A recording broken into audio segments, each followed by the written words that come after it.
Today, we're going to talk about Valorant coming to console. Oh my god, what absolutely massive news that somewhat dropped out of the blue. So we're going to take a look at this dev diary video that they made here. We're going to go through the key points in this video. If you want to watch the whole thing, I will leave a link in the description. But we're just going to go through some of the key points. The first one being this of how on a controller are you going to go from checking all these different angles, but then also being very precise and hitting a headshot when someone is just a tiny bit away from you? How is that going to work? We needed something to make it easier for players to slow down and hone in on gunfights when they need to. I think our switch to what we call a focus mode, that was a big turning point for us. That was when I kind of had that click. I felt like maybe this could actually work. It's kind of your button you press before you take a fight. Your sensitivity drops down, you zoom in, you become precise. You should feel like you're about to be accurate when you're trying to hit the really long range shot. Okay, so that is very interesting. That's a very interesting way of trying to deal with that problem. So you press a button as you're about to take a fight, and I think we got some clips here of, you know, them doing it here, right? So you get these little lines around, you know, kind of your crosshair, I guess, somewhat, and you know, you're gonna be able to kind of dial in and your sense will lower and you'll be able to be precise, right? So this is quite interesting. I think for this clip in particular, where we're gonna turn a flash, right, some of these skills that you're gonna have are gonna be very interesting in the game, right? Of like turning a flash, you're gonna be ready for a fight, you gotta see the flash, unpress the button, come out, you know, turn the flash, redial in, then press the button again, and then, you know, take your fight, which is almost gonna become its own skill, right? Like knowing when to have this pressed, knowing when not to have this pressed, it is going to be like its own skill in the game, which is really quite interesting, right? Something that obviously with a mouse, you just flick away the other mouse, flick back, shoot. Kind of an interesting idea. Obviously, that's going to become, I think, a key skill in Valorant, in knowing, you know, on console at least, of knowing when to have that pressed. Being able to turn flashes will actually be like a real skill in the game. I think flashing agents might be quite good on console, particularly early on. Speaking of agents that might be good or too good or not, they also say this, which I'm not fully sure what's going on here, but just take a listen because it's quite interesting. The designers really did a great job of tweaking every agent individually. Like, agents are an incredibly deep part of this game, and everyone brings its own unique set of skills and abilities to the table. I think you will like this. A big concern I had coming in was just how little input controller gives us. Coming from PC, you have like possibly hundreds of inputs on a keyboard. We wanted to make sure that every agent on console felt balanced and considerate of the control scheme. Okay, so you might have heard some words in there that I think are quite interesting, right? They mentioned tweaking certain agents, you know, due to the control scheme of it all. And now I'm not sure if that means balance tweaks. Like I said, like flashes seem like they would be pretty strong in this, you know, because turning flashes is maybe gonna be harder. And you can maybe, you know, also say like, you know, agents like Neon, if they can zoom around and you have to be in this focus mode or not, like which do you choose if a Neon is jumping around going crazy on you? You know, what do you do, right? Like, I don't know if that means those kind of things, or I don't know if that means like, you know, are they just talking about, you know, when they're talking about changing the control scheme, do they mean like, hey, I'm playing Yoru and, you know, I'm trying to come out of my ult and put a clone out and do a fake TP, you know, whilst I'm coming out of my ult early. Like, I understand that that would be incredibly difficult to do in one time as a Yoru on a controller, right? Because you just don't have the buttons maybe to do that, right? Like, I get that, or you're having to press like all the buttons at once. So do they mean like changing it so that it's easier to use on controller, or do they mean like they have changed some of the agents because certain things just with the difference of the game is gonna be OP? I don't quite know which one they mean. Either way, it's quite interesting, and it will probably mean that, you know, maybe certain things get simplified, you know, in certain agents kits that they aren't on the PC version. Okay, next thing I want to talk about is the actual controls. What will it look like control-wise? And they do quite a long section here on, you know, making sure that, you know, customizable controls are there for people and all of that. Here is a quick little screenshot of, you know, of one of the, you can see the preset layouts here down on the left, you know, for a bunch of different games that you might have come from, like fighting games or whatever, right?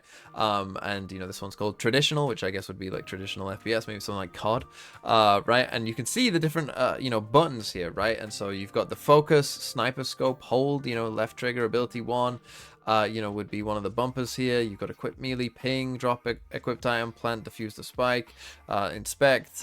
You've got, the fire obviously on your right trigger, another ability, equip the secondary, Y, crouch, B makes sense, jump A makes sense, activate, use makes sense, ability 3, click the right stick makes sense.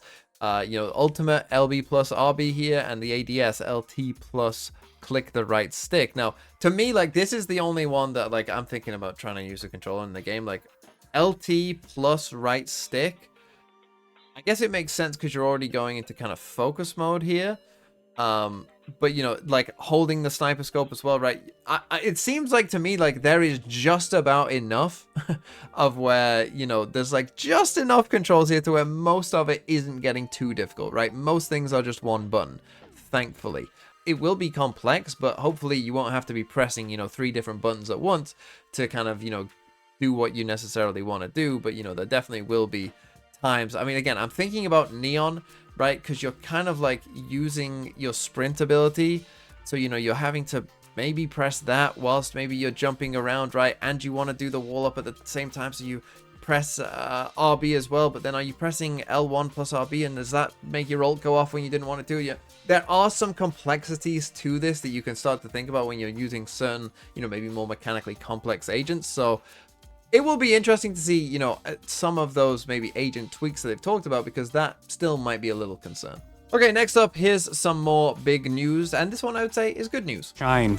Valorant is one ecosystem. It doesn't matter what platform you're on, it's one community. We didn't want you to have to go create a new account or to worry about where should I go to progress my battle pass. Okay, so that's obviously big good news, right? That it's gonna be, if you're playing on a PC and then you come to console, it's still, you can connect your accounts. You can still, play with the same account, which I assume, would also mean that your skins will be the same. And then the biggest question of all got answered as well. It's a very conscious choice of not having crossplay between PC and consoles, because we don't want players to have to wonder, is the person I'm playing against using a controller or a keyboard and mouse or whatever else? And so yeah, the big question, there will be no crossplay between console and PC, which I think is probably a good decision. Obviously, they already talked about maybe some agent tweaks, right, to make sure that an agent is playable on console. Obviously, if the agents are slightly different in any kind of way, then maybe that gives a competitive advantage to one side over the other, right? If they were cross-playing, so that just makes sense in and of itself, that if they did need to do that, then that makes sense. Also, you got this focus mode, right? Which, again, doesn't seem like it changes the game that much, but again, it's something that is different in one than the other, and if people find a way to abuse it or something, right? Like, you obviously wouldn't want crossplay, for that as well. Of course, it does suck for people. I know a lot of people probably would think like, oh, my friend has a console, he would play with me now. My friends will play Valorant with me on their consoles. Like, unfortunately, that isn't going to be the case. But I think on the whole, like, it makes a lot of sense. Of course, Valorant maybe doesn't have the hacking problem that a lot of other crossplay games, do. Where PC, a lot of console players can get annoyed because the PC counterparts have hackers on them a lot more. But I do think that it still makes sense either way on the whole. And yeah, I think that this is probably a good decision. Okay, so those were kind of the key points, I think, from this video overall. There is a beta that's coming out very soon as well for a console for Valorant. So go and join if you wanna do that. But let me just quickly talk in general. Then I'll just leave the video in the background. But let's talk in general just about whether this is a good thing or not. I do think that this will be a good thing, and I do think answering the main question of will this be successful for Valorant, I personally do. Right? I think looking at this video as well, like, I think it does answer some of the main concerns that you might have. I do still think, I'll be interested to see exactly what they've done with some of the controls. And, like I say, you're playing Neon. You want to, run in, jump, do both abilities, with the wall and the stun. You then want to slide as well, right? Like, and make sure that you're not pressing something that you don't want to. Like, how have you managed to do all of that, right? I'll still be interested to see some of that. But I do think on the whole, it seems like they've given that a big consideration. And there's other considerations for this as well, right? That, again, to some of you, this might be the first you've heard about Valorant coming to console, other than like little whispers and rumors. But they did mention in a dev diary, I think last year, that, like this kind of was coming. But it was just taking them maybe a bit longer than they wanted to.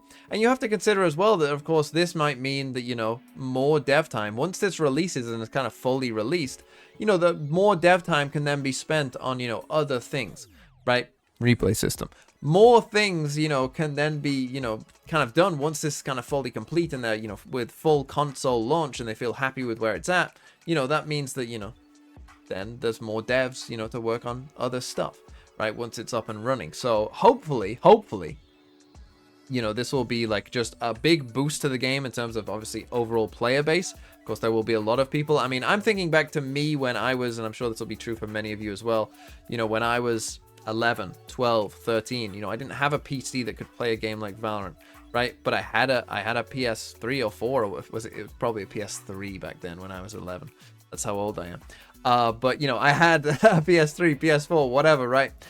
You know, playing console games. That was the way I gamed back then when I was younger. And I'm sure the same is true for many of you. And look, the average age of the console players, yeah, will probably be, you know, quite a bit low. But a free game that's as good as Valorant, you know, for a little Timmy who's, you know, 11 years old, like, there's going to be a lot of that, right? There's going to be a ton of people who have a console that don't have a PC. A lot of young people, I would guess, to be honest. Yeah, they'll eventually grow up to be the Valorant pros of the future that I'll be covering. I bet we will get, in 5 years' time, players who started on Valorant console that switched to PC and are now top pros in the game. And I'm looking forward to it because I think this overall looks good, and I wish my aim was this good. It's not.